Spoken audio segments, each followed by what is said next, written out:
এখানে combine HC এবং ST ছেলেমেয়েরা থাকে, হোস্টেল বয়েজ হোস্টেল।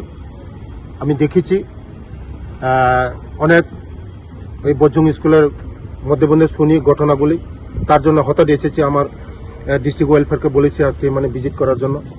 আগামী দিন আমার এখানে প্রবলেম আছে, লাইটের প্রবলেম আছে এবং ফ্যানের প্রবলেম আছে। কালকের মধ্যে সুপারকে বলেছি কালকের মধ্যে এগুলি রিপেয়ার করার জন্য, ঠিক করার জন্য। সব ঠিকঠাক হবে, কিন্তু সুন্দর পরিবেশ চলছে। কারণ এখানে এই আগরতলার মধ্যে বজ্জং স্কুল খুব নাম করা স্কুল, ভালো স্কুল। যারা আমাদের গ্রামগঞ্জ থেকে যারা ছেলেমেয়েরা আছে, আমার জনজাতি ভাই বোনরা আছে, এইচসি ভাই বোনরা যারা আসে পড়াশোনা করার জন্য, সব গরিব করে ছেলেমেয়েরা তাদের ভবিষ্যৎ করার জন্য আসে। তাদের যারা এখানে পড়াশোনা করবে তারা আগামী দিন ভবিষ্যৎ হবে, আগামী দিন মানুষ হবে, দেশের সেবা করবে এবং রাজ্যকে সেবা দিবে, নিজেকে সেবা দিবে। তার জন্য আজকে আমি দেখতে এসেছি তাদের যে প্রবলেমগুলি, আগামী দিনে প্রবলেমগুলি সলভ করার জন্য আমি সব কিছু বলে দিয়ে গেছি আমার সুপার। ধন্যবাদ।